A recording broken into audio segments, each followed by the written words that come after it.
الحمد للہ رب العالمین والصلاة والسلام علی خاتم الانبیاء والمرسلین وعلی آلہ واصحابہ واہل بیتہ اجمعین اما بعد فاعوذ باللہ من الشیطان الرجیم بسم اللہ الرحمن الرحیم وبالوالدین احسانا اما یبلغن عندک الکبر احدہما او کلاہما فلا تقل لہما اف ولا تنہرہما وقل لہما قولا کریما صدق اللہ العظیم و صدق رسولہ النبی الکریم الامین۔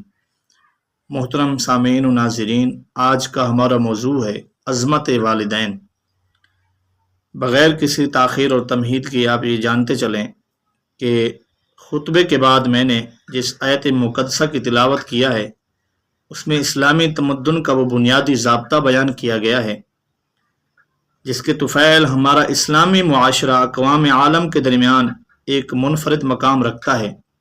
اس آیت مبارکہ میں بڑے دلکش انداز میں بتایا جا رہا ہے کہ اپنے ماں باپ کے ساتھ کیسا برتاؤ ہونا چاہیے۔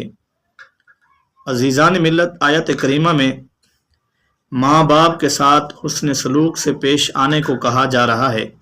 دوستو، یہ قاعدہ ہے کہ جب ماں باپ جوان ہوتے ہیں اور اپنے ضروریات کے خود کفیل ہوتے ہیں، اس وقت تو بچے عموماً ان کے فرما بردار ہوتے ہیں، لیکن جب بڑھاپا آ جاتا ہے، صحت بگڑنے لگتی ہے اور خود روزی کمانے سے عاجز و قاصر ہو جاتے ہیں اور اولاد کے سہاروں کے محتاج ہو جاتے ہیں، تو اس وقت سعادت مند اولاد کا فرض ہے کہ ان کی خدمت گزاری اور دل جوئی کے لیے اپنی کوششیں وقف کر دیں۔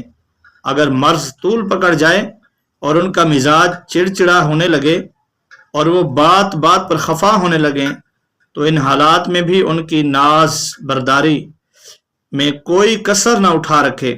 قرآن خبردار کر رہا ہے کہ اے لوگو، اکتا کر یا ان کے خفا ہونے سے آشفتہ خاطر ہو کر تمہاری زبان سے اف بھی نہیں نکلنا چاہیے، بلکہ اگر اللہ تعالیٰ نے بوڑھے والدین کی خدمت کا موقع دیا ہے تو اسے غنیمت سمجھ کر ان کے علاج و معالجہ میں کوششیں کرو، ان کو راحت و آرام پہنچانے میں ذرا سی بھی سستی اور غفلت سے کام نہ لو، اور ان سے ایسے محبت بھرے انداز میں گفتگو کرو کہ ان کے دل کی کلیاں کھل جائیں اور اپنے لخت جگر کی اس احسان شناسی کو دیکھ کر ان کا دل مسرور اور آنکھیں روشن ہو جائیں اور وہ بے ساختہ تمہیں اپنی دعاؤں سے نوازیں۔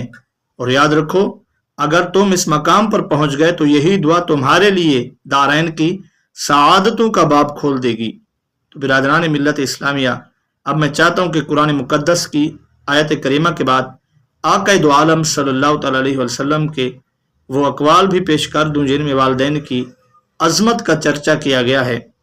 تو سنیے، مسلم شریف جلد 2 صفحہ نمبر 312 پر ہے، حضرت ابو ہریرہ رضی اللہ تعالیٰ عنہ روایت کرتے ہیں، جاء رجل الى رسول اللہ صلی اللہ تعالیٰ علیہ وسلم قال من احق الناس بحسن صحابتی قال امک قال ثم من قال امک قال ثم من قال امک قال ثم من قال ابوک۔ یعنی ایک شخص نبی کریم صلی اللہ تعالیٰ علیہ وسلم کی بارگاہ میں حاضر ہوا اور دریافت کیا کہ حضور، میرے حسن سلوک کا سب سے زیادہ مستحق کون ہے؟ تو حضور نے فرمایا تیری ماں۔ اس نے کہا پھر کون؟ فرمایا تیری ماں۔ اس نے کہا پھر کون؟ فرمایا تیری ماں۔ چوتھی مرتبہ اس نے کہا پھر کون؟ فرمایا تیرا باپ۔ اس حدیث پاک سے معلوم ہوا کہ ماں کا حق باپ سے زیادہ ہے اور وہ حسن سلوک کی زیادہ مستحق ہے، کیونکہ وہ لمبی مدت تک اولاد کو پیٹ میں رکھتی ہے اور پھر جننے کی پریشانی کے ساتھ بچپن کی دیکھ ریکھ بھی اسی کی ذمہ ہوتی ہے، اور یہی پر بس نہیں بلکہ پرورش کی دشوار گزار مراحل سے بھی اسے گزرنا ہی پڑتا ہے۔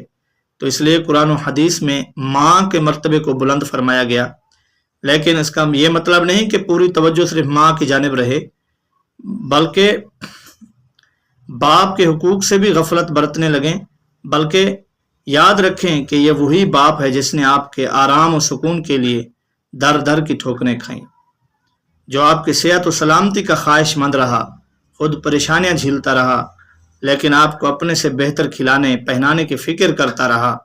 آپ کی پیشانی پر غم کی سلوٹیں دیکھنا اسے گوارا نہ تھا۔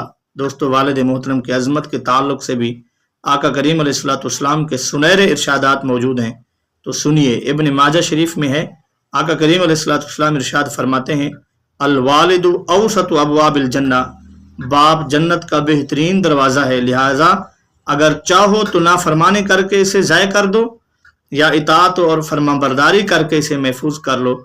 تو اسی طرح ترمذی شریف کی دوسری جلد صفحہ نمبر 12 پر رسول اکرم صلی اللہ تعالی علیہ وسلم ارشاد فرماتے ہیں، رضا ربی فی رضا الوالد وسخط الربی فی سخط الوالد، فرمایا رب کی رضا باپ کی رضا میں ہے اور رب کی ناراضگی باپ کی ناراضگی میں ہے۔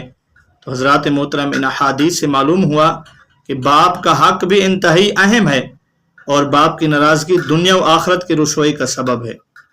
تو محترم المقام دوستو، آج جب ہم معاشرے پر نظر ڈالتے ہیں تو معلوم ہوتا ہے کہ تقریباً ہر والدین کو اولاد سے شکایت ہوتی ہے کہ کوئی بوڑھا باپ اپنی بیماری میں کراہ رہا ہوتا ہے اور امید کی نظریں اولاد پر جمع ہوتا ہے اور اولاد نشے میں مست ہوتی ہے۔ یوں ہی کوئی ماں گھر کے کونے میں پڑی ہوئی اپنی ہی اولاد سے خیرات کے ٹکڑے مانگ رہی ہوتی ہے اور اولاد اسے ڈانٹتی اور دور بھگاتی نظر آتی ہے۔ تو دوستو، گزارش ہے کہ معاشرے کی ان کربنا کیوں سے باہر نکلیں اور اپنی جنت کو پہچانیں اور والدین کی خدمت کر کے اپنے لیے دنیا و آخرت کا سامان کریں۔ مولا تعالی ہمیں دارین کی سعادتوں سے نواز دے، آمین۔ وما علینا الا البلاغ المبین۔